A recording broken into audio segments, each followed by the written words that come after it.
Welcome to Nightverse lore. Oh, geez, another dimension of naps. Hey there, sleepyheads. Glad to have you back. Before we slip into tonight's tale, I'd love to know where in the world you're watching from, and what time it is for you right now. The first stone chose me on a Tuesday morning when I was 7, humming a lullaby I'd never heard before, sitting warm and patient in the palm of my hand, like a secret the earth had been saving just for me. The settlement around me breathed with the quiet rhythm of morning, wind chimes fashioned from bent spoons singing in the breeze, the distant murmur of the whispering river polishing stones along its banks, the gentle clank of metal on metal as neighbors stirred in their homes built from subway cars and shipping containers, all of it held together with hope and salvaged dreams. I wasn't looking for anything special that morning, just tracing patterns in the red dust behind Grandmother Willow's impossible garden, where tomatoes grew sweeter than anywhere else, and herbs seemed to lean toward her voice when she sang to them. The stone emerged from the earth like a shy thought finally ready to be spoken, smooth as river glass, the color of twilight just before the first star appears. When my fingers closed around it, the world grew quiet in a way that felt like holding my breath, and then I heard her voice as clear as if she were sitting beside me in the dust. "My name was Margaret," she whispered, and I could feel the shape of her smile in the stone's gentle warmth. I was making pancakes for my daughter on a Sunday morning when the world decided to dream itself into something new. The batter was perfect, not too thick, not too thin, and Sarah was still in her pajamas, the ones with the little yellow ducks. I flipped the pancake high in the air, and she clapped her hands and laughed, and that laugh got caught somehow in the moment when everything changed. That laugh is still here, still echoing. Can you hear it? I could. Soft and bright and eternal, like sunshine crystallized into sound. It wasn't magic exactly, more like the way some people can sense rain coming, or how a mother knows her child is troubled before a single tear falls. The stone simply was, and I simply listened. And together we began to understand something beautiful about the way love learns to outlast loss. When I brought the stone to Grandmother Willow, she was tending her greenhouse, singing Cherokee lullabies mixed with improvised love songs that made the fruit grow sweeter, and the leaves reach toward her voice like children seeking comfort. She looked at the stone in my outstretched palm, then at my face, and her eyes filled with the kind of recognition that passes between people who share the same quiet gift. "You can hear them," she said, and it wasn't a question. She settled beside me on the wooden crate she used as a garden stool, her weathered hands gentle as she took the stone and held it to her ear. The greenhouse around us hummed with green life, tomatoes hanging like small suns, mint and sage releasing their perfume into the warm air, bees floating lazily past the netting as if they respected the afternoon's peace. I told her about Margaret and the pancakes, about the daughter named Sarah, and the pajamas with yellow ducks, about the laughter that had crystallized into something eternal when the world transformed. Grandmother Willow nodded as if this made perfect sense, as if children who could hear voices in stones were as natural as tomatoes that grew sweeter when sung to. The great forgetting wasn't about losing things, she explained, her voice carrying the same gentle authority she used when teaching me which plants needed morning sun and which preferred afternoon shade. It was about choosing what to remember. Some memories got heavy, too painful to carry forward, so they settled into the stones and the river, the earth and the air, waiting for someone with the right kind of ears to help them find their way back to the light. She showed me her own collection then, stones arranged on a shelf like a library of crystallized moments. There was the deep blue one that hummed with a father's pride as he watched his son take first steps, the pale green stone that whispered of a wedding dance that lasted until dawn, the small brown stone, worn smooth by countless touches, that carried a grandmother's bedtime stories told in a voice so similar to Willow's own that I wondered if some gifts ran in families like eye color or the tendency to hum while working. "Every stone has a story," Willow said, "and every story has a purpose. Some want to be shared, to remind people that love is the one thing that survives every transformation. Others just want to be witnessed, to know that their moment mattered to someone. Your job, little listener, is to figure out which is which." That afternoon, she taught me the first lesson in what she called memory archaeology, how to hold a stone with just enough attention to invite its story without demanding it. How to listen with the kind of patience that lets whispered secrets unfold at their own pace.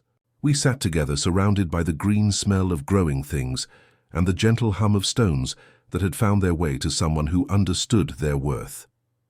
As evening painted the sky in shades of rose and gold, I held Margaret's stone close to my heart and felt the first stirring of what would become my life's work. Somewhere in the wasteland that others saw as empty, countless stones were waiting with their crystallized moments of joy and sorrow, all the beautiful complexity of human experience, preserved in forms that would outlast any ending. The stone grew warm against my palm, and Margaret's laughter echoed one more time, bright and eternal as starlight, reminding me that some things are too precious to lose, too beautiful to forget, too important to leave unheard in the quiet spaces where love learns to become eternal. By morning, Margaret's laughter still lingered in the corners of my room, like the echo of wind chimes after the breeze has passed. The stone rested on my windowsill where the first light could find it, and when I woke, both light and stone seemed to be whispering secrets to each other in a language made of warmth and infinite patience. I dressed quickly and padded barefoot to the greenhouse, drawn by the gentle pull of other voices beginning to stir in Grandmother Willow's collection. She was already there, moving between rows of plants with the fluid grace of someone who had learned to listen to more than just human voices. Steam rose from her cup of mint tea, and the morning air carried the green scent of leaves still heavy with dew. When she saw me approaching with Margaret's stone cupped in my palms, she smiled and set down her watering can. "Today we learn the difference between stones that want to sing and stones that prefer to whisper," she said, spreading a faded cloth across her potting bench. The fabric was printed with flowers so pale they looked like memories of blooms, and she arranged 3 shallow wooden bowls on its surface, each one worn smooth by countless careful hands. She showed me her own collection then, stones gathered over years of patient listening. Each one holding its crystallized moment like a pearl, holds the memory of sand and time. Some grew warm the moment I touched them, practically humming with eagerness to share their stories. Others remained cool and heavy, not with resistance but with the weight of privacy, moments too precious or too tender for casual telling. "This is the first sorting," Willow explained, her weathered fingers demonstrating the gentle art of invitation rather than demand. "The first bowl is for memories that want to be shared, stories that long to comfort or inspire others. The second is for those that ask only to be witnessed, acknowledged with respect but kept safe in silence. The third is for stones still becoming, memories that haven't yet decided what they want to be." I practiced with stones from my own small collection, learning to feel the subtle differences in their response to touch. A smooth river stone warmed immediately in my palm, eager to share the story of a father teaching his daughter to skip stones, their laughter rippling across the water like the stones themselves. But a small piece of sea glass remained cool and distant, holding close the memory of a goodbye spoken at a train station, too private for strangers' ears. The sorting became a meditation, each stone requiring patience and attention. Willow taught me to breathe slowly, to quiet my own excitement so I could hear what each memory truly wanted. "You are not pulling stories from them," she murmured, watching me work. "You are offering them a safe place to rest, a listener who will honor their choice."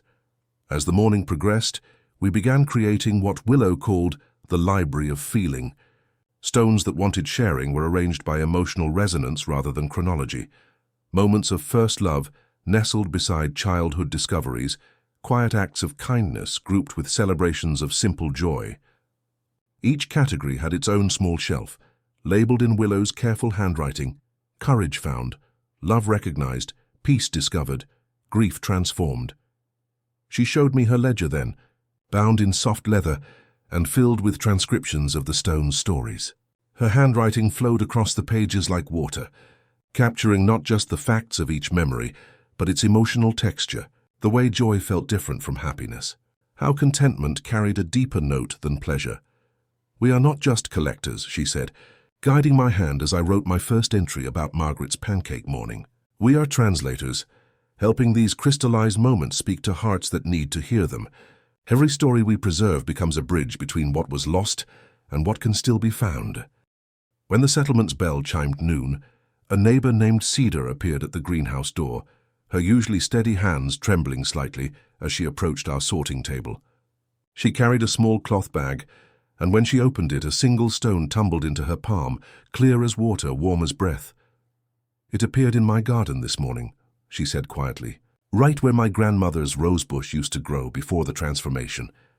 I thought perhaps—" She trailed off, but her eyes held a question she couldn't quite voice. I took the stone gently, feeling its immediate warmth, the eager pulse of a memory ready to be shared. The voice that emerged was elderly, kind, speaking of roses planted with arthritic hands, and the satisfaction of watching beauty take root despite the pain. The stone wanted Cedar to know that love planted with difficulty blooms with extra sweetness, that her grandmother's care lived on in more than memory. "She says the roses will grow again," I told Cedar softly, "when you're ready to plant them.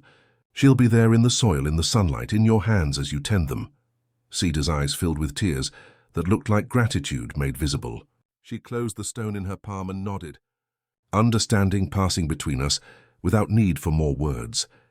As evening painted the greenhouse in shades of amber and gold, Willow and I sat surrounded by our growing collection, each stone a small lighthouse beacon of human experience. The air hummed with contentment, with stories safely held and properly honored. "Tomorrow," Willow said, her voice carrying the promise of deeper mysteries, "we begin to understand how the stones speak to each other, how memories connect across time, to weave the larger story of what it means to love and be loved in a world that's always changing." The stones seemed to settle more peacefully on their shelves, and I felt the deep satisfaction of work that mattered, of becoming part of something larger and more beautiful than I had ever imagined possible. The next morning brought with it the soft promise Grandmother Willow had whispered about stones speaking to each other, and I woke to find Margaret's stone humming with unusual warmth on my windowsill, as if it had been dreaming of conversation through the night. The greenhouse welcomed me with its familiar green breath, and Willow was already there, arranging 3 stones in a small triangle on her potting bench, leaving careful spaces between them like pauses in a gentle song. "Watch," she murmured, and as I settled beside her, the stones began to respond to each other's presence. Margaret's crystallized laughter seemed to reach toward a smooth river stone that held the memory of a father's steady pride. And both of them pulsed with recognition when a third stone, pale as sea foam, added its whispered story of a grandmother's bedtime songs. The harmony they created together was deeper than any single voice, like 3 instruments discovering they belonged to the same orchestra.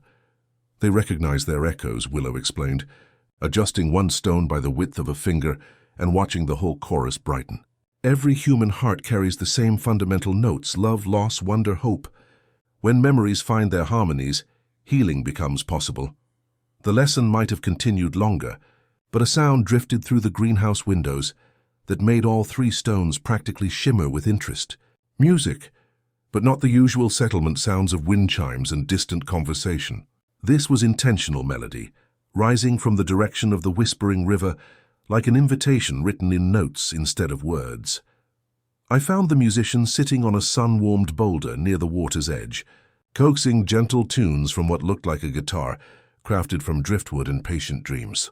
He was older than me by 3 years, with hair the color of autumn leaves and fingers that moved across the strings, like they were having a quiet conversation with the instrument. When he looked up at my approach, his smile carried the same easy rhythm as his playing. "You're the stone listener," he said, not as a question, but as a greeting between kindred spirits. "I'm Rowan. My Aunt Cedar told me about you." I settled beside him on the rocks, immediately noticing how his music seemed to make the river itself pay attention. Small stones along the waterline caught his melody and held it, their surfaces shimmering with something that might have been memory responding to harmony. Margaret's stone grew warm in my pocket, practically purring with contentment at the guitar's voice. "They like your playing," I said, pulling the stone into the morning light. "Listen, they're trying to sing along." Rowan shifted to a softer key, and the stone's hum became more pronounced, joining his melody like a shy singer finding courage. "Music and memory are cousins," he said, his fingers finding notes that seemed to rise directly from the river stones. "My grandmother always said every song is just a story that learned to dance." We spent the morning discovering the magic that happened when his music called to my stones. When he played gentle, questioning melodies, memory stones would roll up from beneath the water's surface, like shy creatures emerging from safe burrows. Each one carried its own crystallized moment. but together they seemed to harmonize with his guitar in ways that made both music and memory more beautiful. "This one wants to tell you about a jazz club," I said, holding up a stone that had emerged during a particularly soulful progression. "A woman named Luna, who sang blues that could make strangers cry happy tears." Rowan adjusted his playing to match the stone's rhythm, and Luna's voice emerged, rich and full of gentle sorrow transformed into something beautiful. She sang about love that endured beyond endings, about hope that learned to bloom in unexpected places, about the way music could build bridges between hearts that had never met but shared the same longing for connection. As the afternoon progressed, we began building our first cairn together, a carefully balanced stack of memory stones that would serve as a waypoint for travelers. Each placement was guided by the gentle hum only I could hear and the harmonic resonance only Rowan could feel. The stones wanted to tell a story together, first steps leading to helping hands, shared laughter culminating in quiet evening contentment. Rowan didn't always understand my explanations of what the stones were saying. The voices spoke to me in ways that were hard to translate into ordinary words. But he understood my heart, offering a grounding presence that made my ethereal gift feel beautifully, practically real. When I became overwhelmed by too many whispered stories, his music would provide the gentle encouragement needed for memory to settle into peaceful harmony. As evening painted the river in shades of lavender and gold, we sat in comfortable silence, the last notes of Rowan's music fading into the gentle splash of water over stones. Our cairn stood like a silent sentinel, testament to the enduring power of memory and the beautiful, quiet friendship that helped bring those memories to light. "Tomorrow," I said, watching how the stones seemed to settle more peacefully in each other's presence, "we'll build more pathways. Help other people find what they need to hear." Rowan nodded, understanding passing between us without need for more words. And somewhere in the gentle harmony of music and memory, I felt the first stirring of a larger purpose beginning to unfold. The morning after our river conversation brought with it the soft sound of wheels on earth, drawing me from the greenhouse where I had been arranging yesterday's new stones with Grandmother Willow. Through the windows, we watched a wagon approach unlike any trader's cart we had seen, painted in faded blues and greens like an old map of forgotten seas, loaded with wooden crates that seemed to hum with the same patient energy as our memory collection. The driver moved with unhurried grace, dismounting near our cairn with the reverence of someone who understood sacred things. When they looked up at me, their eyes held the same deep listening quality I recognized in Grandmother Willow's gaze, and I knew immediately that another keeper had found us. "You built this," they said, gesturing toward our balanced stones, and it wasn't a question. I could feel its harmony from half a mile away. "My name is Echo." Their voice carried the steady rhythm of someone who had learned to measure time in stories rather than hours. "I'm what you might call a traveling archivist, though I prefer to think of myself as a collector of the ways love learns to survive." Rowan appeared from the direction of the river, his guitar slung across his back and curiosity bright in his eyes. Together, we gathered around Echo's wagon as they opened the carefully constructed crates, revealing wonders that made the stones in my pockets practically sing with excitement. Books saved from the Great Forgetting filled one crate, their pages yellowed but proud, containing poems and stories that had refused to be lost. Another held instruments I had never seen, devices designed to capture and preserve voices, both spoken and whispered. There were tools for transcription that looked like they could translate memory itself into forms that would outlast any single keeper's lifetime. "There are others like you," Echo said when I demonstrated with Margaret's stone, sharing the crystallized laughter and the story of Sunday morning pancakes. Their eyes filled with the kind of wonder that passes between people who recognize their life's work reflected in another's gift. Scattered across the transformed world, each working to ensure that love's lessons aren't lost in the transition. Echo showed me a small wooden device, brass and wood fitted together with such precision it seemed to breathe. "A breath keeper," they explained, setting it gently on Willow's potting bench, "for memories that prefer to be felt rather than spoken. It captures rhythm, the way a moment inhales and exhales. Under their patient guidance, I learned new ways to honor the stone's stories. Echo taught me to prepare special inks from plant extracts that seemed to resonate with the stone's gentle vibrations, to write not just facts, but the emotional weather of each memory, the particular quality of light that made one sunset different from all others, the specific timbre of laughter that could identify a person across decades. When I placed Margaret's stone on the soft cloth Echo had spread across the bench, they asked it directly, "Would you like to be recorded in ink or in breath?" I closed my eyes, feeling the familiar warmth, the eager lift of Margaret's joy. "Ink," I said, certain as sunlight. The transcription became a meditation, each word requiring patience and attention. Echo showed me symbols for emotions that lived beyond ordinary language, marks for tenderness, for courage, for the kind of joy that makes the chest ache with gratitude. "We are not just recording facts," they murmured as I worked. "We are translating the essence of human experience. Every word is a bridge that helps other hearts cross to understanding." Rowan settled nearby with his guitar, discovering that certain melodies helped hesitant memories flow more freely onto the page. His music and my listening became part of a larger act of preservation, a gentle collaboration that transformed whispered stories into something tangible, something that could be shared. As the afternoon progressed, Echo revealed the larger pattern we were part of, a network of memory keepers connected by correspondence that moved like gentle currents beneath the wasteland surface. They spoke of a woman in the eastern valleys who could read emotional imprints in old photographs, a man in the northern reaches who heard songs in the wind carrying voices of those who had chosen to become part of the sky rather than the earth. "What you're doing here matters, beyond your settlement's borders," Echo explained, organizing our transcriptions with careful labels. "Every story you preserve becomes part of a living archive that will guide future generations through their own transformations."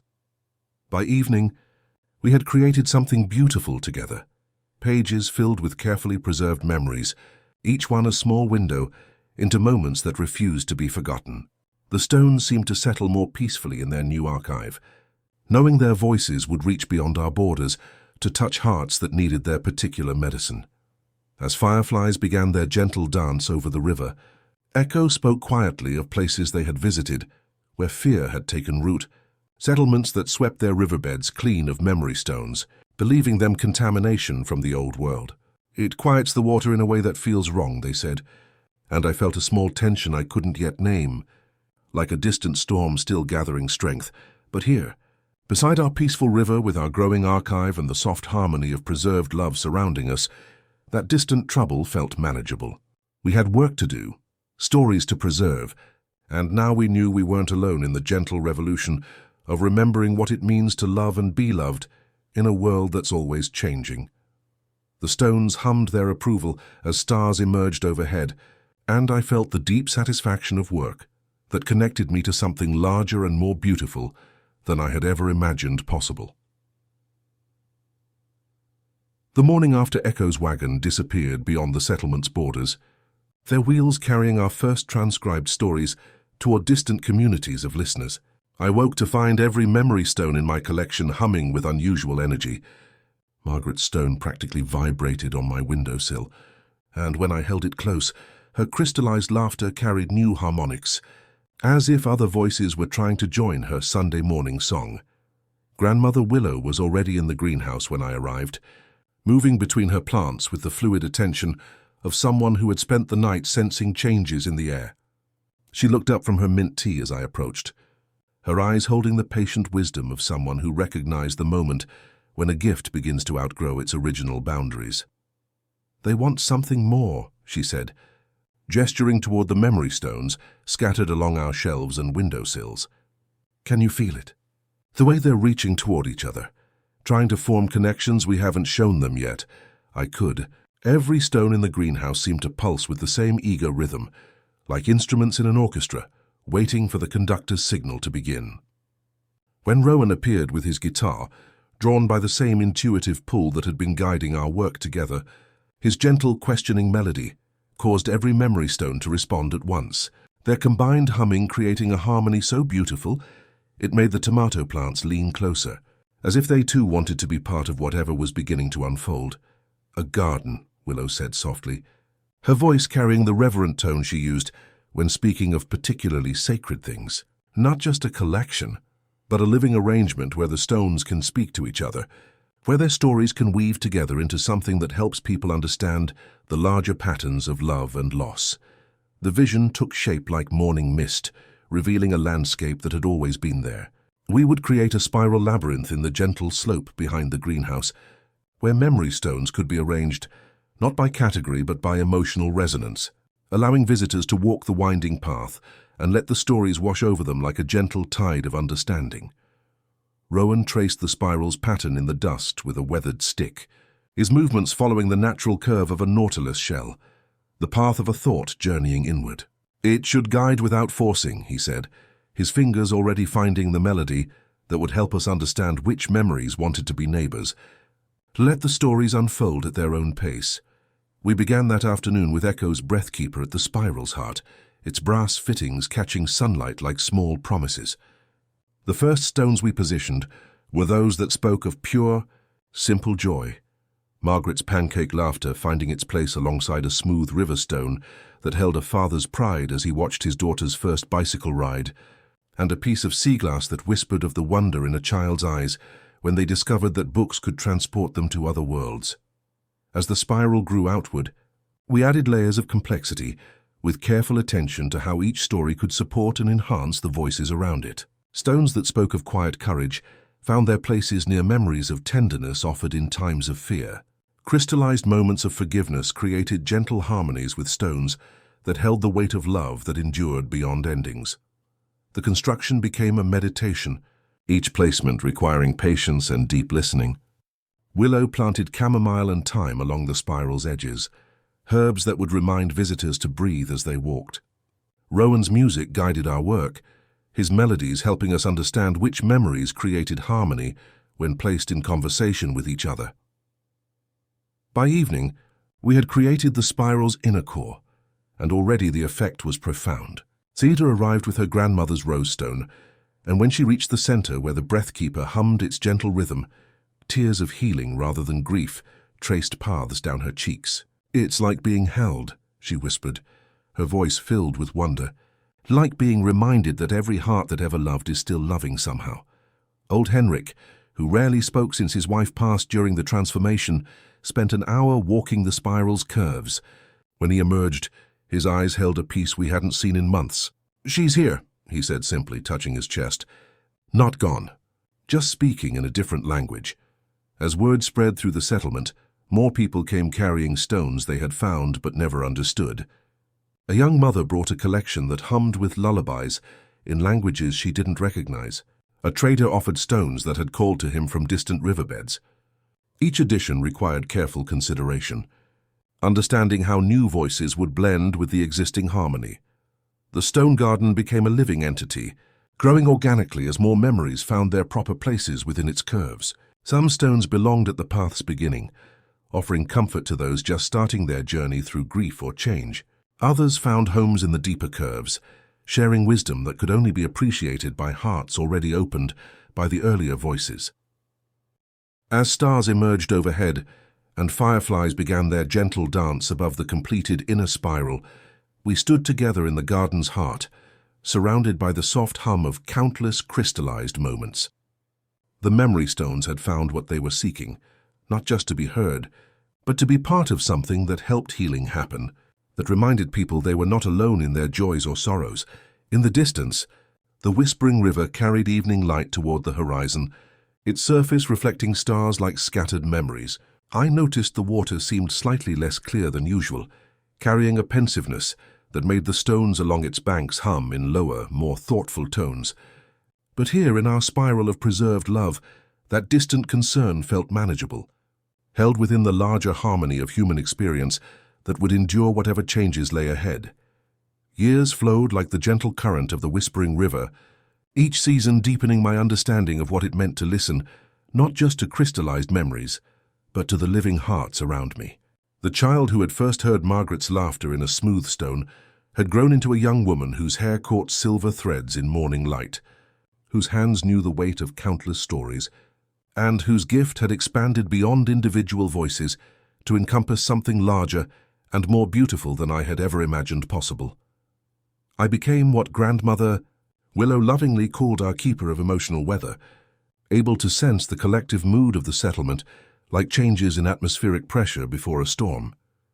When tensions gathered like clouds on the horizon, I could feel them as a subtle discord in the stone's usual harmony, a slight dulling of their crystallized joy.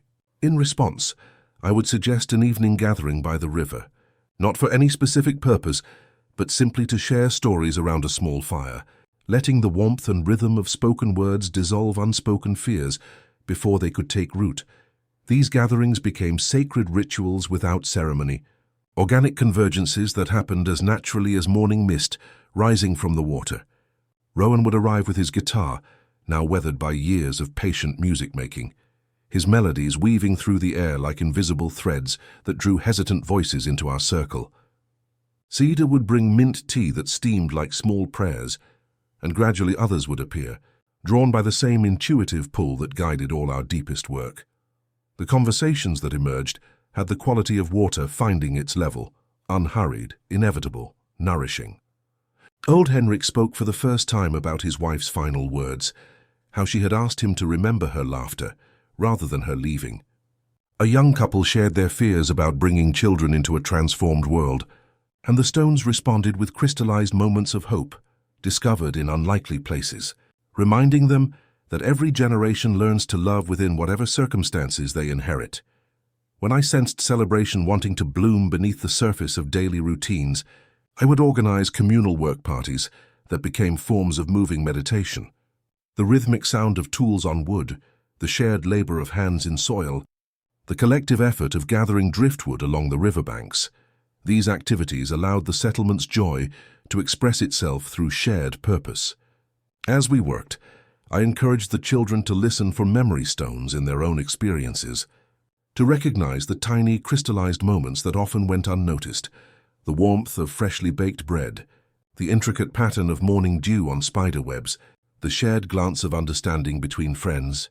Grandmother Willow, though her steps had grown slower, and her hands sometimes trembled when lifting the watering can, watched these developments with quiet pride. Her greenhouse remained my sanctuary, where the oldest memories continued their patient hum among plants that still grew sweeter when sung to. "Oh, you are learning to hear the song of the living," she would say, her voice soft as rustling leaves. "The stones teach us about what was, but the people teach us about what is and what might be." My presence began to weave through the community like a gentle current, not as a leader but as a facilitator of connection. I created spaces where understanding could take root, organizing evening gatherings where stories were shared, arranging work parties where shared labor became meditation, teaching children to recognize the whispered wisdom in their daily experiences. The stone garden served as the heart of this work, its spiral pathways worn smooth by countless feet, seeking solace, understanding, or simply a moment of quiet connection. Rowan had begun composing something he called the spiral song, building it slowly like we built the garden itself, by feeling for what belonged next. His music had become an essential part of our community's rhythm, melodies that seemed to rise directly from the stones themselves, harmonies that helped hesitant memories flow more freely into the light. As spring arrived again, bringing with it the soft green promise of another year's growth, I began noticing changes in the whispering river that made the stones along its banks hum with increasing concern. The water carried a cloudiness that hadn't been there before, and memory stones that had once rolled cheerfully along the riverbed now emerged carrying confusion and distress rather than their usual crystallized joy. Rowan noticed it too, his music taking on questioning tones as he tried to understand what the river was trying to say. "Something's different upstream," he said one morning as we sat beside our first cairn, watching memory stones surface with unusual reluctance.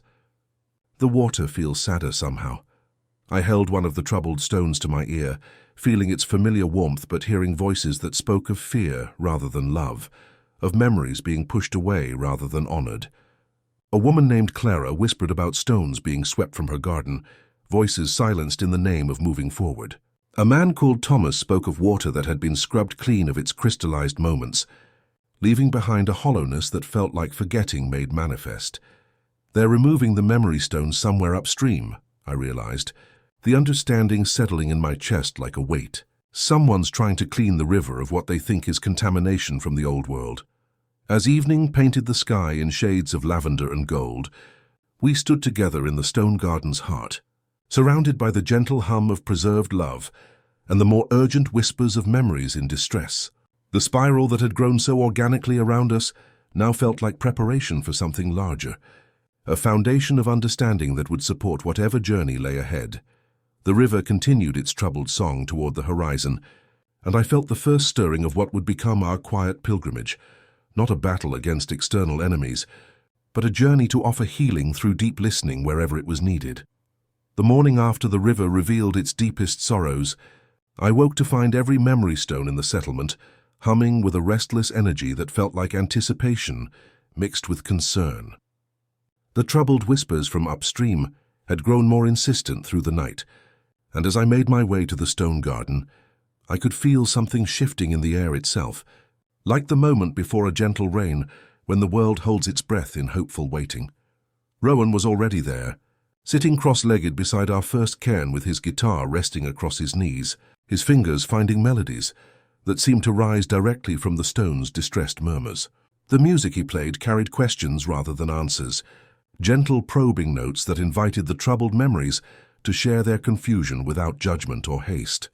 It was into this soft harmony of music and whispered concern that a figure appeared, walking the old trade path with the unhurried grace of someone who understood that the most important journeys happen slowly, one careful step at a time. They carried a leather satchel that seemed to hold the weight of countless observations, and a roll of parchments tucked beneath their arm like precious cargo. The stranger paused at the garden's entrance, not wanting to disturb what they could sense but not yet name. Their hair caught the morning light like autumn leaves, and their eyes held the calm depth of someone who had learned to see beyond the surface of things. When they spoke, their voice carried the patient rhythm of someone accustomed to long roads and longer silences. I followed what felt like warmth, they said, their gaze settling on our spiral of stones with immediate recognition. Maps don't usually lead me to gardens that sing, but I'm grateful they did. I'm Vale. The name fit them perfectly, like a river fits its bed, shaped by time, quietly enduring. When they unfastened their satchel and spread their first map across the sun-warmed stones, I understood immediately that I was looking at something extraordinary. This wasn't ordinary cartography, but emotional geography. The transformed world documented not through physical features, but through the currents of feeling that flowed between communities like invisible rivers. You chart the places where healing happens, I said softly, and the stones around us seemed to brighten with recognition, as if they had been waiting for someone who could translate their whispered wisdom into visible form. Vale's smile held the quiet satisfaction of someone whose life's work had found its proper audience. After the great forgetting, the old landmarks failed me, they explained, their finger tracing gentle curves that showed how hope flowed between settlements. But if I stood still and listened, places told me how they had been loved. I learned to draw what I felt rather than what I saw. Their maps revealed a world I had never imagined, settlements marked not by their buildings, but by the quality of hope they cultivated, rivers traced not just as water sources, but as carriers of crystallized memory. Our own settlement glowed like a small sun on their emotional chart, the stone garden's spiral clearly visible as concentric circles of increasing warmth. Here's what brought me to you, Vale said, pointing to a section upstream where the Whispering River's blue line carried red marks like small wounds. A growing area of emotional silence. Someone has been systematically removing memory stones from their section of the river, believing them contamination from the old world. Understanding settled in my chest like a key finding its lock.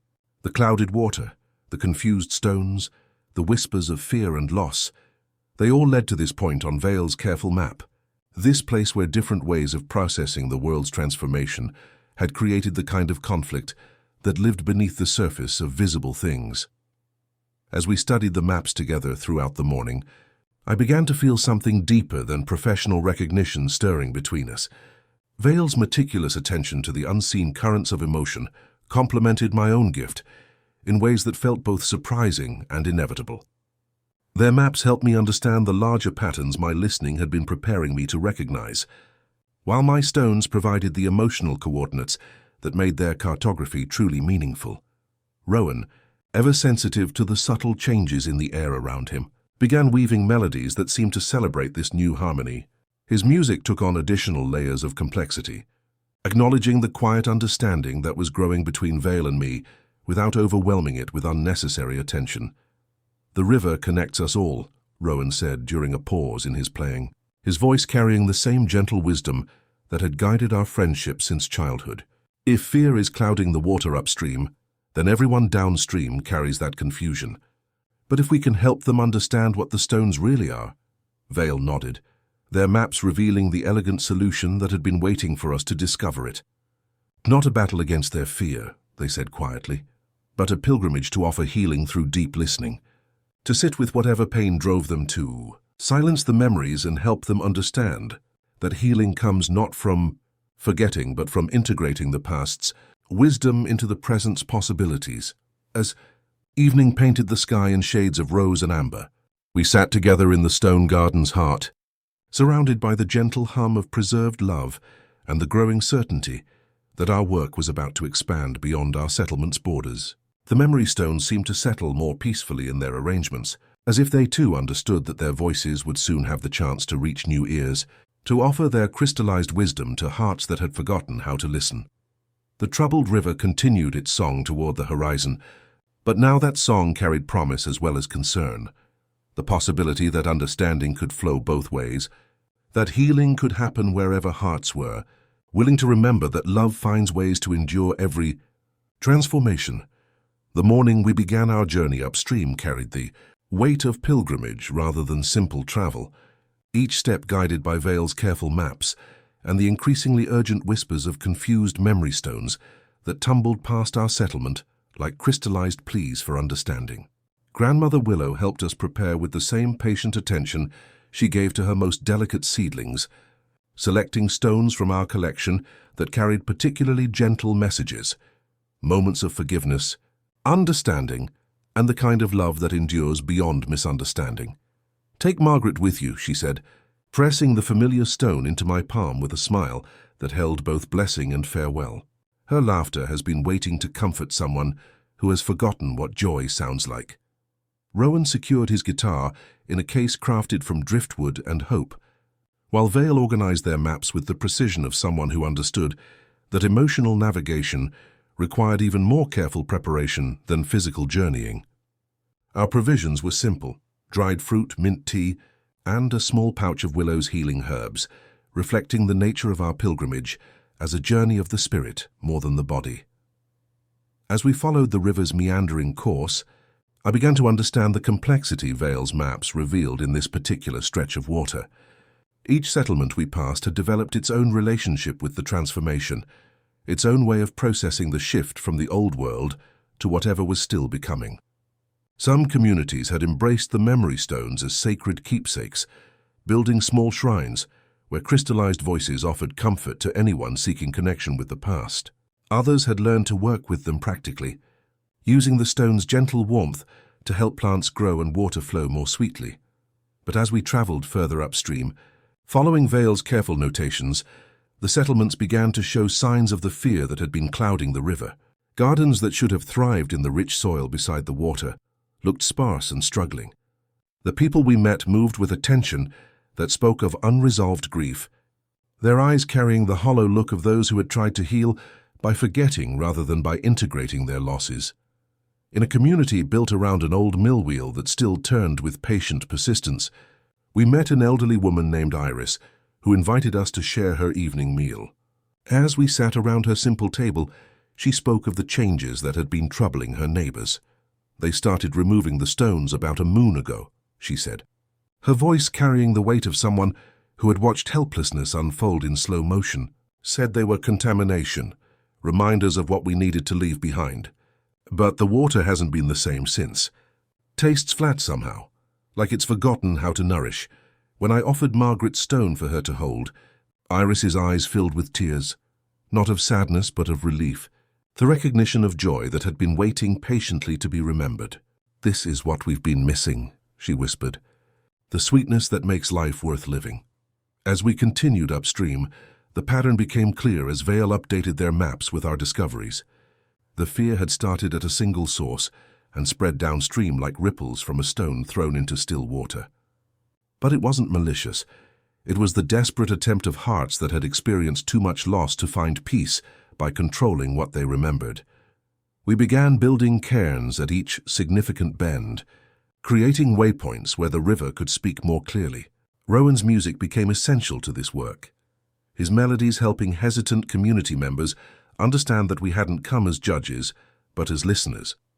In each settlement, we found people carrying stones they had rescued in secret, keeping them hidden like forbidden treasures. One afternoon, we encountered a family traveling downstream, carrying a bucket of memory stones with the careful reverence usually reserved for eggs or newborn creatures. The father's hands were gentle, the mother's eyes tired, the child's face bright with protective effort. "We found them after the water lowered," the father said, voice hushed like a library whisper. They felt scared. I touched the stones and heard a chorus of fragile appeals. "Don't throw me away, hold me until I remember." We invited the family to rest, while Rowan played warm progressions, and I held the breathkeeper to capture the rhythm of their shared concern. When they continued toward our settlement, I felt our stone garden extend itself slightly, as if its roots had reached out to meet them. "They're trying to heal by amputation," Vale said quietly, as we made camp beside a section of river that ran particularly cloudy, cutting away the parts that hurt instead of learning to integrate them. The stones I collected along our journey whispered confusion about being unwanted, about voices pushed away before they could offer their gifts of comfort or wisdom. But underneath the confusion, I sensed something else, a deep longing to be understood, to help rather than harm, to offer the kind of healing that comes from being witnessed rather than ignored. The next morning brought us within sight of our destination. Millbrook appeared through the mist, like a settlement built from determination and fear in equal measure, its buildings constructed around what had once been a water treatment plant. Even from a distance, we could see the systematic way memory stones had been removed from the riverbanks, leaving behind a sterile clarity that felt more like absence than cleanliness. As we approached the settlement's edges, children peered at us from behind carefully tended gardens, their eyes holding the hollow look of those who had been taught to mistrust their own capacity for joy. This wasn't a battle between peoples, but between different ways of processing change, and our work would require all the patience and gentleness we had learned from years of listening to crystallized love. The first thing that struck me about Millbrook was the careful quiet that followed us through its streets, a hush that belonged more to libraries than to living communities. The settlement had grown around an old water treatment plant, its buildings arranged with the precise functionality of people who had learned to mistrust anything that couldn't be measured or controlled. Even the children's voices carried a muted quality, as if joy itself had been filtered through some invisible system designed to remove its more exuberant elements. We were met at the settlement's edge by a man whose weathered hands spoke of years spent maintaining the delicate balance between safety and sterility. Marcus introduced himself as Millbrook's waterkeeper, and his eyes held the hollow satisfaction of someone who believed he had solved a problem by removing its visible symptoms. When he looked at the memory stones in my collection, I could see him calculating contamination rather than recognizing crystallized love. "You're the stone collectors from downstream," he said, and though his voice carried no hostility, I could hear the careful distance of someone who had learned to mistrust what he couldn't control. "We've heard about your garden. Beautiful work, I'm sure, but not practical for a community that needs clean water." Vale spread their maps on a sun-warmed concrete barrier with the unhurried grace of someone offering understanding rather than argument. The emotional cartography revealed Millbrook as a growing area of silence surrounded by communities that glowed with various shades of healing warmth. More importantly, the maps showed the downstream effects of their systematic stone removal. The cloudiness that had been troubling other settlements, the confusion that had been spreading like ripples from well-intentioned work. "We came because the river asked us to listen," Vale said gently, their finger tracing the red marks that showed where fear had created unintended consequences. "Your purification efforts are affecting communities you've never met." Marcus studied the maps with the focused attention of someone accustomed to reading technical diagrams, but these charts showed currents he had never learned to measure. "I don't understand," he said, genuine confusion replacing his initial wariness. "We were cleaning the water, making it safe again." Rowan settled on a nearby bench and began playing the gentlest melody in his repertoire, notes that invited rather than demanded attention. As his music filled the space between us, I noticed children beginning to gather at the edges of hearing, drawn by something they couldn't name, but recognized as the warmth their community had been missing. "The stones aren't contamination," I said softly, pulling Margaret's memory from my pocket. "They're crystallized moments of love that survived the transformation." This one carries the laughter of a mother making pancakes for her daughter on a Sunday morning. "Would you like to hear what it's been trying to tell you?" Marcus hesitated, his practical mind warring with something deeper that recognized truth when it was offered with patience rather than pressure. When he finally accepted the stone, holding it with the reverence usually reserved for fragile things, his eyes filled with wonder as Margaret's laughter reached him, bright and eternal, carrying the joy of a morning when love was as simple as perfectly flipped pancakes and a child's delighted applause. "This is what we've been removing," he whispered, and his voice carried the weight of someone discovering they had been discarding treasures while searching for contamination. As word spread through Millbrook that visitors had arrived with stories rather than judgment, more residents began to appear. They came with the careful curiosity of people who had learned to mistrust their own capacity for joy, carrying with them a hollow quality that spoke of hearts that had tried to heal by forgetting rather than by integrating their experiences.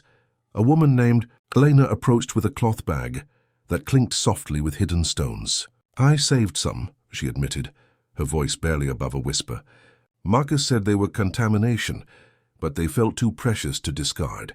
I've been keeping them in my root cellar, visiting them when the silence became too heavy."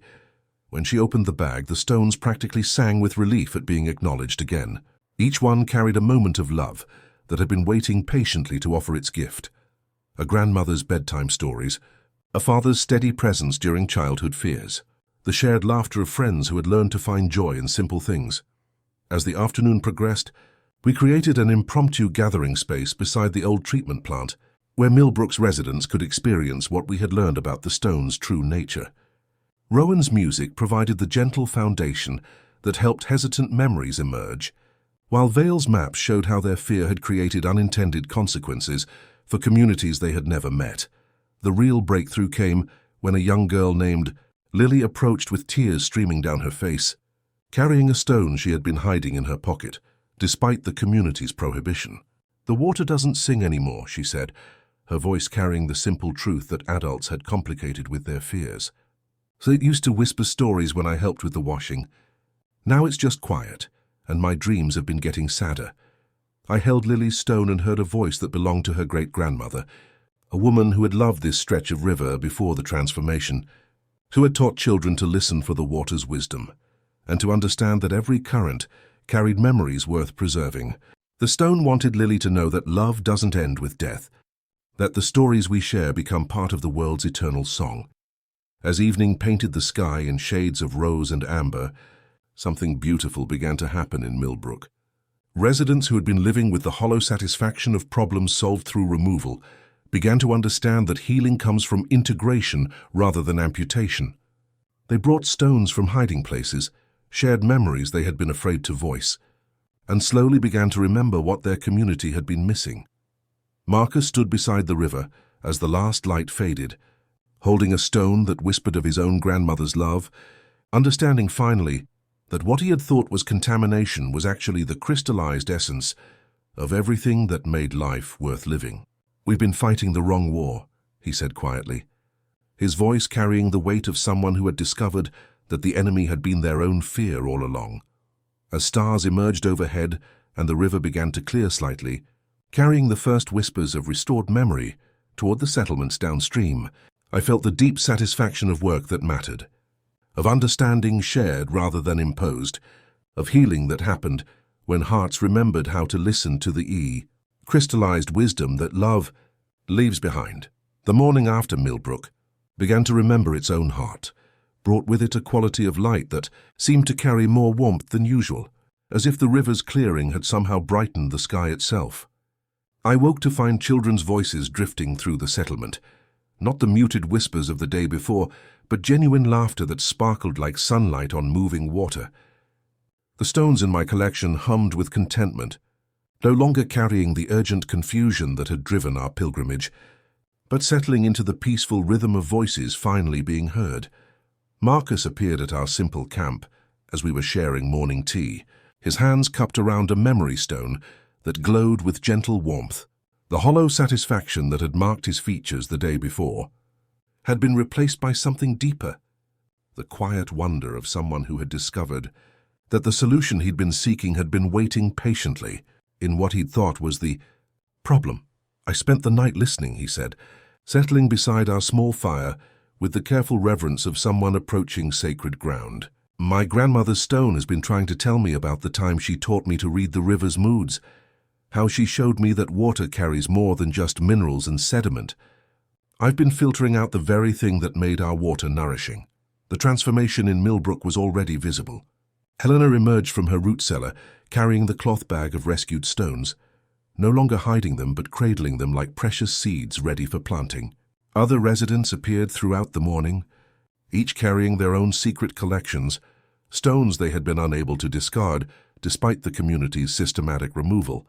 Memories too precious to lose even when they couldn't explain why. As word of our presence spread, something beautiful began to happen organically. People gathered not because they were called, but because they were drawn by the same intuitive pull that had guided all our deepest work.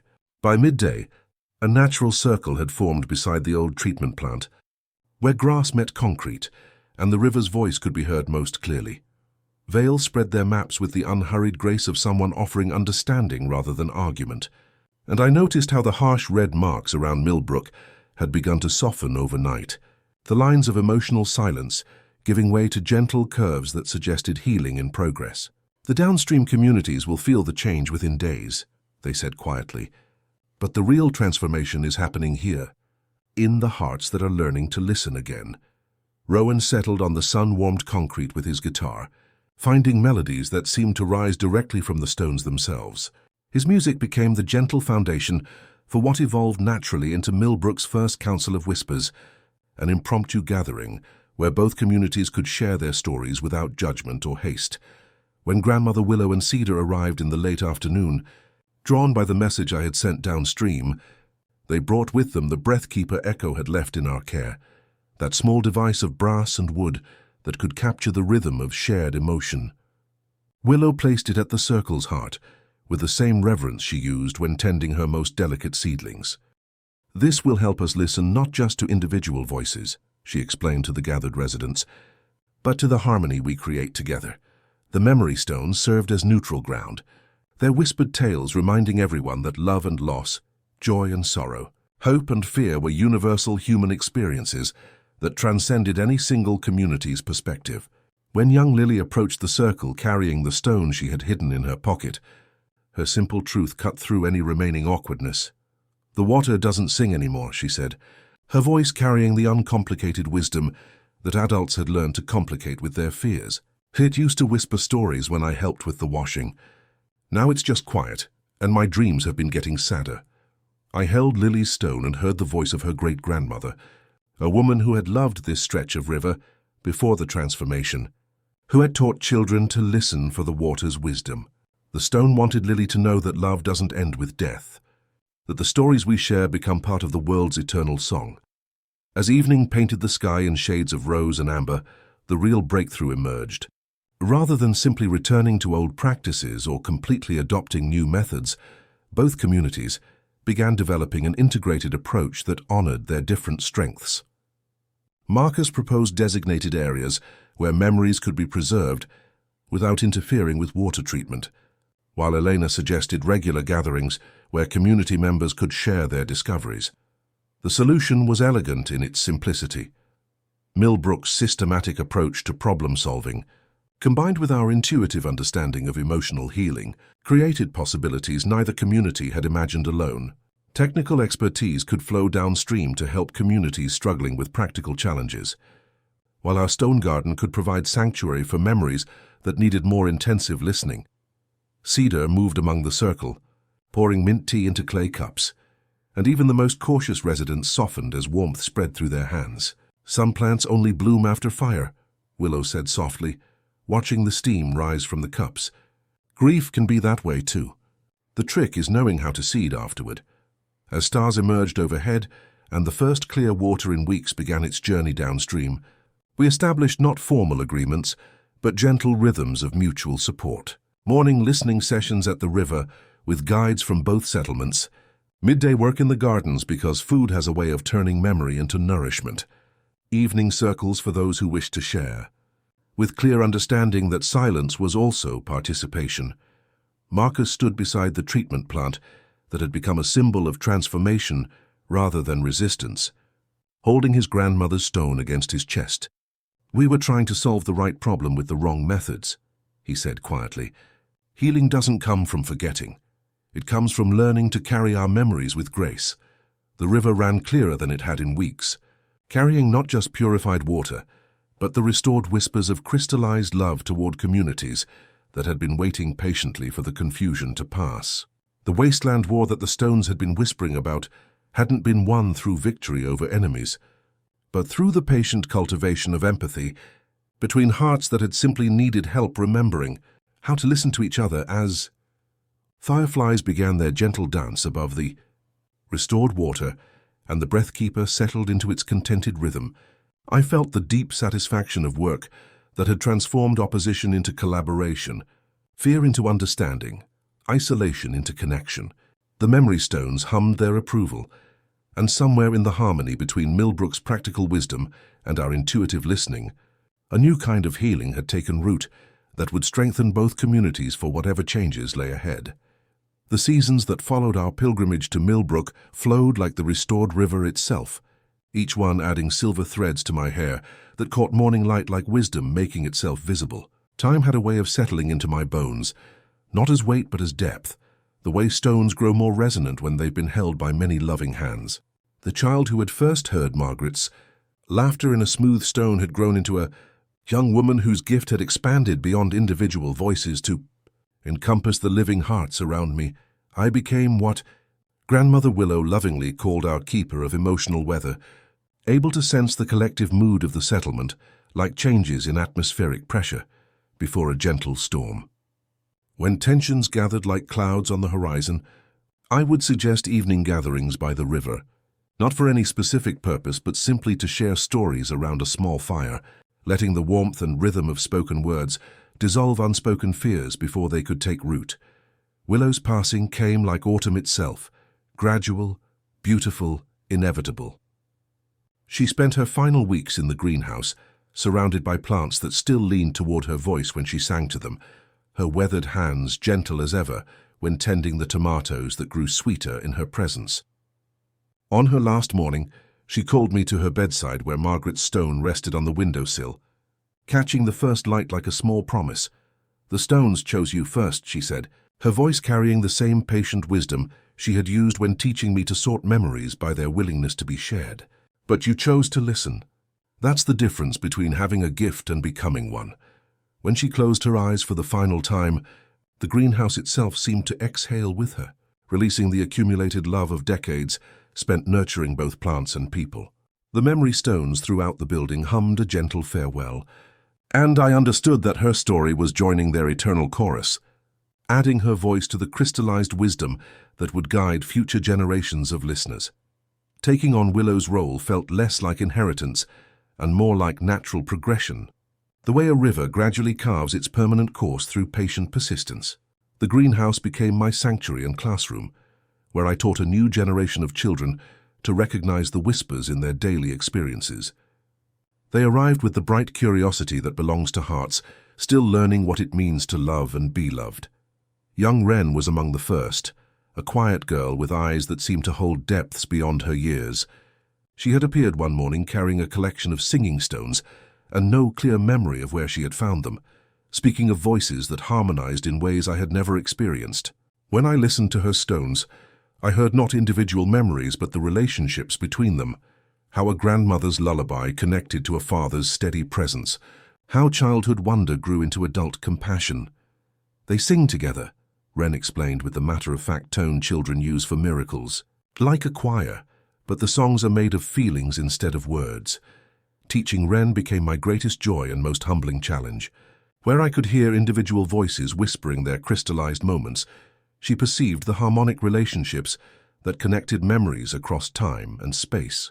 Her gift surpassed mine in ways that reminded me of the eternal nature of love's work, each generation building on what came before while discovering capabilities the previous couldn't have imagined. The network Echo had spoken of during their visit began revealing itself through correspondence that arrived, like gentle currents beneath the wasteland surface. Letters came from memory keepers scattered across the transformed world, each working in their own way to preserve and share the old world's emotional wisdom. Through Vale's careful maps and the growing network of communication, we began establishing what felt less like an organization than a living organism. Communities connected by shared understanding that every human experience mattered. The stone garden expanded organically, its spiral pathways worn smooth by countless feet seeking solace, understanding, or simply a moment of quiet connection. Visitors came from settlements we had never heard of, drawn by stories that traveled faster than any messenger. Cedar, now grown into her role as keeper of practical wisdom, helped establish the rhythms that made our expanding work sustainable. Marcus arrived from Millbrook one afternoon, carrying not just memory stones, but detailed plans for establishing similar networks throughout the river system.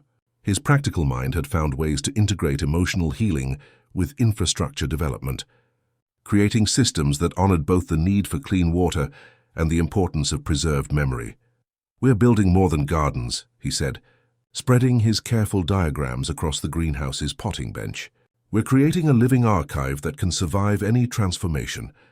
As winter settled over the settlement, with its quiet invitation to reflection, I found myself spending long hours in the stone garden's center, where the oldest and most resonant memory stones created a harmony that could be felt rather than heard. Vale's latest maps showed the network's growth like a constellation of hope spreading across the transformed world. Ren settled beside me one evening as snow began to fall, her young hands already showing the particular gentleness that comes from handling crystallized love with proper reverence. "The stones are getting ready to tell us something new," she said, her voice carrying the quiet certainty of someone whose gift had grown beyond individual listening, to encompass the larger patterns that connected all memory.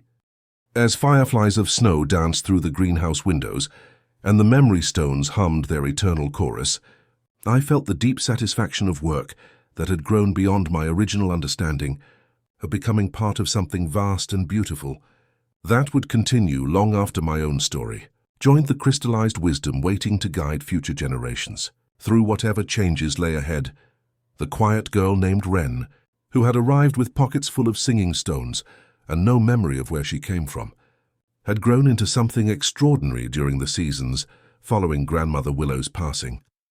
Her presence in the greenhouse transformed the very air around the memory stones, causing them to hum with harmonies I had never heard before, as if recognizing that a conductor had finally arrived for their scattered orchestra, where I could hear individual voices whispering their crystallized moments. Margaret's laughter, a father's steady pride, a grandmother's bedtime songs. Ren perceived something deeper, more complex, more beautiful than I had ever imagined possible. "They want to sing together," she explained one morning, her small hands hovering over 3 stones arranged in a triangle on the potting bench, not like a chorus that sings the same song, but like threads weaving cloth. When they line up just right, something new wakes up between them.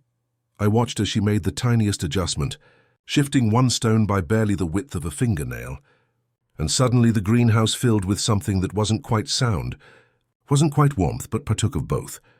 The 3 individual memories, Margaret's pancake laughter, a river stone holding the courage of first bicycle rides, an amber pebble whispering of midnight comfort offered to a crying child, remained distinct. But together they created a 4th presence, something like the feeling of a window opening after a long winter. Rowan arrived with his guitar as he did most mornings now, drawn by the same intuitive pull that guided all our deepest work. When he settled into the gentle progression that had become our invitation to the stones, the 4th presence grew stronger, more defined. It wasn't a new memory, but a living bridge between memories, A recognition that love carries the same essential notes across all times and circumstances. "Harmony's thread," I whispered, and Wren looked up with the startled smile of hearing her own understanding reflected back to her. Teaching Wren had become my greatest joy and most humbling challenge. My own gift, developed over decades of patient listening, was like learning to read individual notes on a page, understanding each melody in its singular beauty. Wren heard the entire symphony at once, perceiving not just what each stone carried, but how every memory resonated with every other, creating patterns of meaning that spanned generations. "It's like a tapestry," she told me one afternoon, her young face serious with concentration, as she worked with a collection of stones that had arrived from distant settlements. "Each thread is a memory, but the real picture only appears when you see how they're woven together. Sometimes the most beautiful patterns emerge from the most unexpected combinations." Her insights pushed the boundaries of my own understanding in ways that reminded me of Willow's patient teaching, how she had helped me recognize that listening was only the beginning of the work.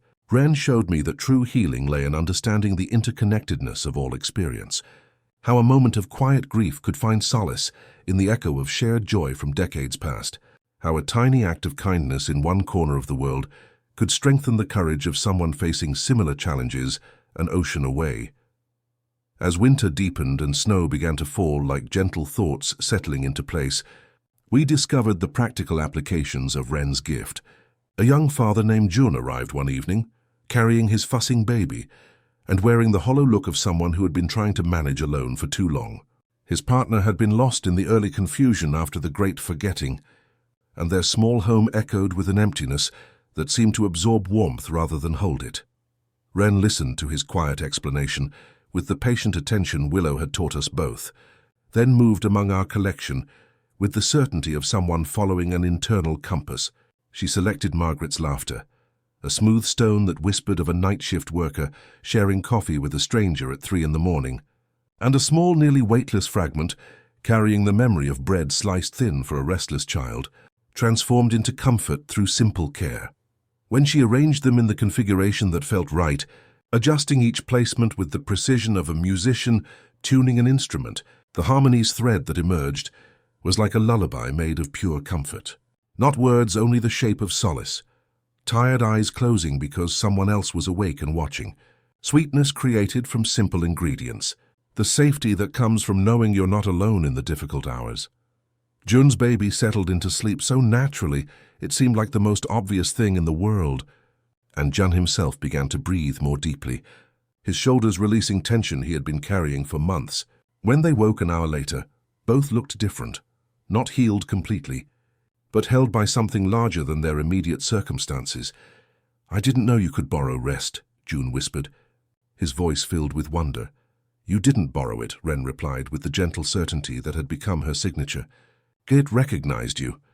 Word of these evening sessions spread through the settlement like warmth through still water, and soon people began arriving at the greenhouse as naturally as flowers turned toward sunlight. We never announced gatherings or established formal schedules, but somehow everyone seemed to know when the stones were ready to weave their healing threads. Children learned to move quietly around the edges, sensing the sacred nature of what was happening without needing explanation. Vale arrived one evening, carrying new maps that showed connections I had never imagined, delicate lines linking our settlement to others, scattered across the transformed world. "The network is growing," they said, spreading the parchments across the floor like pieces of a vast puzzle. Every community that learns to honor its crystallized memories becomes part of something larger. The maps revealed a living web of connection that pulsed like a heartbeat, carrying wisdom from settlement to settlement through travelers, through correspondence that moved like gentle rivers, through the simple act of people sharing stories that mattered. Our stone garden wasn't an isolated sanctuary, but a node in a vast network of healing that had been growing quietly, patiently, beautifully. Letters began arriving with increasing frequency, tucked into traders' pockets and folded into packages of winter supplies. Memory keepers from distant places wrote of their own discoveries, their own methods of preserving and sharing the crystallized wisdom that had survived the Great Forgetting. Echo's familiar handwriting appeared on one sheet. Others are hearing the harmony's thread. "Share what you've learned about inviting it," Wren answered in her careful, rounded script. Begin with tea. Begin with breath. Choose stones that remember ordinary sweetness. Sandwiches, socks warmed by the fire, a cloud no one photographed. Let someone hum. Ask the room to forgive itself for whatever it thinks it did wrong. Wait longer than feels comfortable. Trust that warmth travels on its own time. As spring approached and the first green shoots began appearing in the greenhouse beds, I found myself spending long hours watching Wren work with the stones, marveling at how naturally she had grown into her role as the next generation of memory keepers. Her gift had evolved beyond anything I had experienced, and I understood that my own role was shifting from teacher to guide, from mentor to fellow student. The memory stones hummed their approval as evening light painted the greenhouse in shades of gold and amber, and somewhere in their collective song, I felt Willow's gentle presence, her knowing smile as the next chapter of our work unfolded. The network continued to grow, connection by connection, heart by heart, and I knew that whatever challenges lay ahead, the harmony's thread would help us weave them into something beautiful, something that would endure whatever transformations awaited us in the seasons to come. The network that Echo had spoken of during their visit began to reveal itself not as a sudden flowering, but as something that had been growing quietly beneath the surface of the transformed world, like roots spreading through rich soil before the first green shoots appear. Letters arrived with the spring traders, but now they came with a regularity that spoke of established roots and trusted messengers, each envelope carrying not just words, but the crystallized essence of distant communities learning to remember together. Through Vale's careful correspondence and updated maps, we began to understand the true scope of what was unfolding. In the eastern valleys, a woman named Lyra had discovered that old photographs still held emotional imprints, faint but persistent echoes of the love that had been captured in faded smiles and forgotten celebrations. She could coax entire narratives from a single image, helping families understand the depth of connection that had existed in moments they had thought were simply lost to time. From the northern reaches came word of a man called Sage, who heard songs in the wind, melodies that carried the voices of those who had chosen to become part of the sky rather than the earth during the Great Forgetting. His settlement had learned to build wind chimes from memory stones, creating music that helped travelers find their way through emotional storms, as surely as any compass guided them through physical terrain.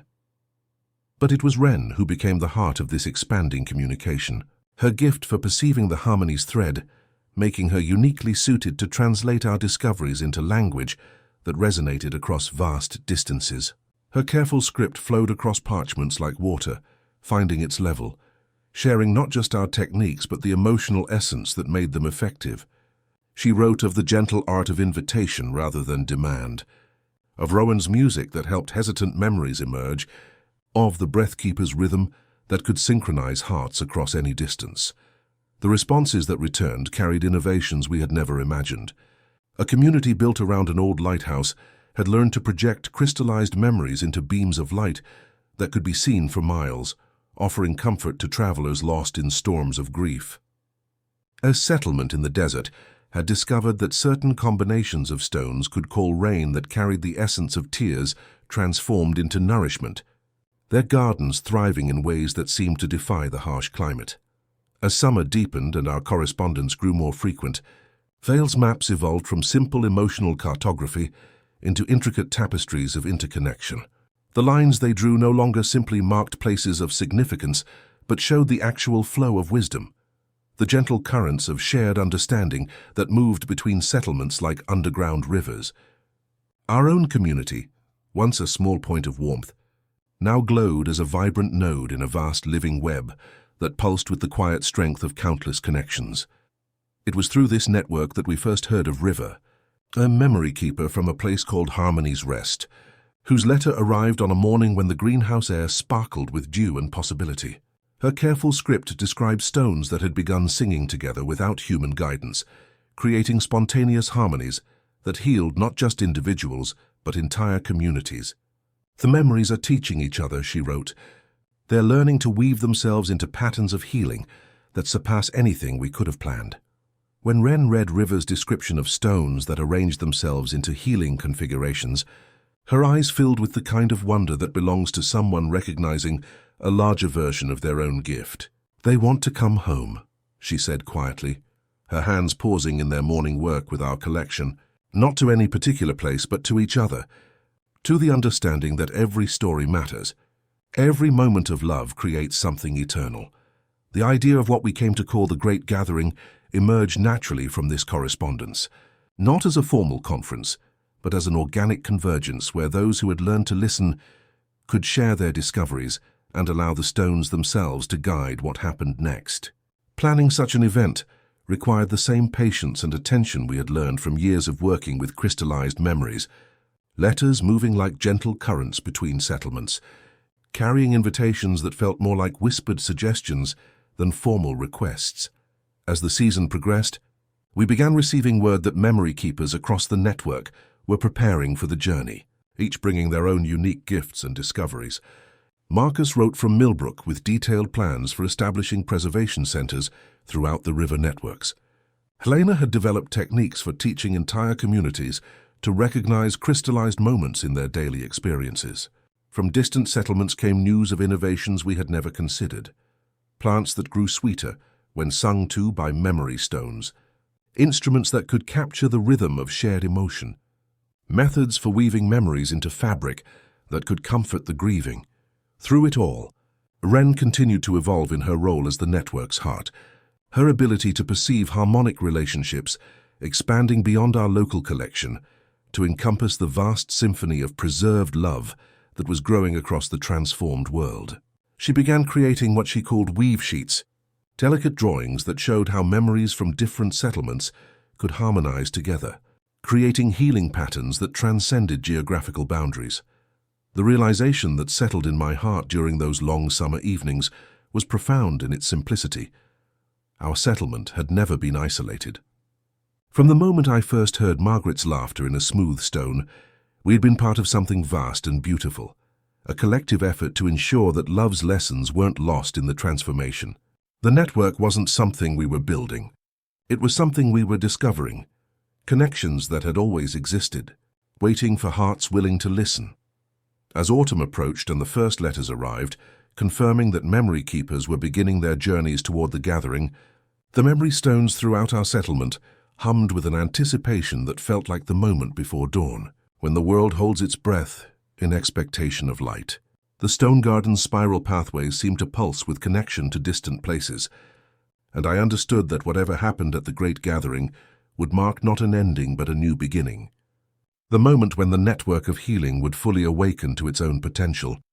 The river continued its ancient song toward the horizon, carrying with it the whispered promise that love finds ways to endure every transformation, every ending, every new beginning that awaits us in the seasons yet to come. The great gathering began not with fanfare or ceremony, but with the quiet arrival of memory keepers who appeared like morning mist settling into familiar places. They came following Vale's careful maps and the gentle pull that had guided all our deepest work, carrying weathered satchels and collections that hummed with the same patient energy as our own stones. By the time River from Harmony's Rest arrived with her wagon of self-harmonizing memories, our settlement had transformed into something I had never imagined possible, a living constellation of those who had learned to hear love's crystallized whispers. Lyra from the Eastern Valleys brought her collection of photographs that still held emotional imprints, their faded surfaces shimmering with barely visible echoes of captured joy. When she demonstrated her gift, coaxing entire narratives from a single image of a child's birthday party, the memory stones throughout our garden responded by sharing their own visual memories, creating conversations between different forms of preserved experience that none of us had anticipated. The man called Sage arrived from the northern reaches with instruments, crafted from memory stones and driftwood, devices that could capture the songs carried by wind and transform them into melodies that helped lost travelers find their way home.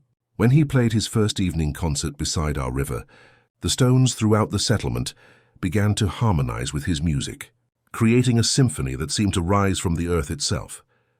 As the days progressed, I found myself moving differently through the gathering, less like someone managing an event and more like a gentle current helping connections flow where they wanted to go. The child who had first heard Margaret's laughter in a smooth stone had grown into a woman whose role was shifting from active keeper to patient presence, from teacher to living bridge between what was and what was becoming. Ren had blossomed into something extraordinary during these gatherings, her gift for perceiving harmonic relationships expanding to encompass the vast symphony of preserved love that had converged in our settlement. She moved among the visiting memory keepers, like a conductor learning a new orchestra, helping them understand not just individual techniques, but the deeper patterns that connected all their work. "Look," she said one evening as we sat in the stone garden's heart, surrounded by collections from across the transformed world. The grandmother's lullaby from the eastern valleys wants to harmonize with the courage song from the northern reaches. Together they create something new, a healing pattern for children who've lost their way. The true breakthrough came when River suggested we allow all the gathered memory stones to find their natural resonances, without human guidance. The idea was both thrilling and humbling, trusting thousands of crystallized moments to weave themselves into whatever pattern they chose, without our careful curation or control. We prepared with the same reverence we had learned from years of working with individual memories. As evening painted the sky in shades of rose and gold, memory keepers from across the network settled into a great circle around the expanded stone garden. When Rowan began the gentle melody that had become our invitation to the stones, something extraordinary happened. The memory stones began to sing together in harmonies so complex and beautiful they seemed to create their own weather. Margaret's pancake laughter wove together with songs of courage from distant mountains, with whispered comfort offered in hospital corridors, with the quiet satisfaction of bread shared during lean times. The harmony revealed itself as something beyond human planning, a living tapestry of every moment when love had chosen to persist despite difficulty. During this convergence, a young man arrived carrying the hollow weight of profound loss, his family lost in the early confusion after the Great Forgetting. I invited him to sit in the garden's center, not offering solutions but simply holding space, allowing the collective hum of the stones to wash over him like a gentle tide of understanding. As the harmony deepened around us, his shoulders began to relax, tears tracing paths down his dust-stained cheeks, until his body shook with the release of years of unspoken grief. "It's like finding a place to rest," he whispered finally, his voice hoarse but lighter, his eyes holding a glimmer of something that might one day become hope. As the gathering continued through the night, I began to understand that we weren't just sharing techniques or establishing networks. We were participating in something that had been growing since the first heart learned to love, despite loss. The eternal conversation between what was, what is, and what might yet become. The network wasn't just connecting communities, it was revealing the fundamental interconnectedness that had always existed, waiting for enough listeners to make it audible. By dawn, as the first light painted the horizon in gentle pastels, the harmony had settled into a peaceful hum that seemed to emanate from the earth itself. The memory stones had found their eternal song, and we had been privileged to witness the moment when love's crystallized wisdom remembered how to speak as one voice. Looking around the circle at faces transformed by what we had experienced together, I understood that something beyond our original hopes had been achieved. We had become part of the living proof that love finds ways to endure every transformation, every ending, every new beginning that awaits us in the seasons yet to come. The river continued its ancient song toward the horizon, carrying with it the whispered promise that the network would continue to grow, connection by connection, heart by heart, weaving the wasteland's scattered communities into something beautiful, something that would endure whatever changes lay ahead. The years that followed the great gathering flowed like the gentle current of the whispering river, each season adding silver threads to my hair that caught morning light like wisdom making itself visible. Time had settled into my bones not as weight, but as depth. The way stones grow more resonant when they've been held by countless loving hands. The child who had first heard Margaret's laughter in a smooth stone had grown into an elder, whose role had shifted from active keeper to living bridge between generations, from teacher to patient presence in the stone garden's heart. I found myself spending most of my days in the spiral's center, where the oldest and most resonant memory stones had woven themselves into a harmony that could be felt rather than heard. The breathkeeper rested beside me, its brass fittings catching afternoon light like small promises, its gentle rhythm synchronizing with the collective pulse of crystallized love that surrounded us. Visitors came from across the wasteland to sit in this sacred space, sharing their own stories and receiving the gift of deep listening that Grandmother Willow had taught me all those years ago in her impossible greenhouse. Wren had blossomed into something extraordinary, her gift for perceiving the harmony's thread, making her the natural heart of our expanding work. She moved through the settlement with the fluid grace of someone who had learned to listen to more than just human voices, her presence transforming our preservation efforts into active healing, where I could hear individual memories whispering their crystallized moments. She perceived the vast symphony that connected all experience across time and space, helping entire communities understand how their stories wove together into patterns of meaning that strengthened everyone who participated. The network that had emerged from our correspondence and gatherings now spanned continents, connecting settlements through the understanding that every human experience mattered. Every story deserved preservation. Every moment of connection created something eternal. Vale's maps had grown into intricate tapestries of interconnection, showing how wisdom flowed between communities like underground rivers. Rowan's music continued to provide the gentle foundation for our work, his weathered guitar coaxing hesitant memories into the light with the same patient skill he had shown beside our first cairn. As autumn painted the leaves in shades of gold and amber, I began to feel a familiar stirring in the stones around me, the same eager warmth that had once drawn Margaret's laughter to the surface, but gentler now, more personal, like recognition passing between old friends. My own story was beginning to crystallize into the stones that had been my companions for so many years, each moment of wonder and discovery finding its place in the eternal chorus. The realization brought not sadness, but profound gratitude for a life spent listening to love's many voices. I had witnessed the transformation of fear into understanding, isolation into connection, grief into wisdom. The Wasteland War that the stones had whispered about in my childhood had been won not through violence, but through the patient cultivation of empathy, one listener at a time. On a morning when frost painted the greenhouse windows with patterns that looked like crystallized breath, I called Wren to sit with me among the memory stones. Margaret's stone rested warm in my palm, still humming with Sunday morning joy after all these years. The breathkeeper settled into a peaceful rhythm as Wren's presence brought the familiar comfort of understanding shared between kindred spirits. "They're ready to receive your story," she said softly, her hands hovering over the stones with the gentle reverence I remembered from my own first lessons. "Can you feel them preparing space for you?" I could. Every stone in the collection seemed to pulse with anticipation, like instruments in an orchestra, waiting for the conductor's signal to begin. When I closed my eyes and listened, I heard not individual voices but the vast chorus they had become, Margaret's laughter weaving together with courage songs from distant mountains, with whispered comfort offered in difficult times, with the quiet satisfaction of work that had grown beyond my wildest dreams. As evening painted the sky in shades of rose and gold, visitors began arriving without invitation, drawn by the same intuitive pull that had guided all our deepest work. Rowan appeared with his guitar. Vale arrived carrying their latest maps showing the network's continued growth. Cedar brought mint tea that steamed like small prayers. The young man who had found comfort in the garden during the great gathering came carrying his own collection now. His hollow grief transformed into the kind of hope that helps others find their way through darkness. As the gathering settled into the familiar rhythm of shared presence, I felt my story beginning to flow into the stones around me, like water finding its level. Not facts or chronology, but the emotional essence of a life spent learning that love finds ways to endure every transformation, every ending, every new beginning.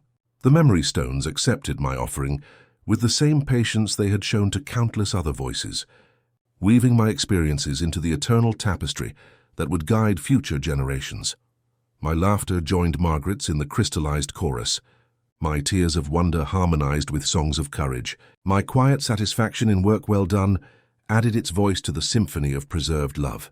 As stars emerged overhead and fireflies began their gentle dance above the peaceful river, I felt the deep contentment that comes from understanding one's place in the larger story.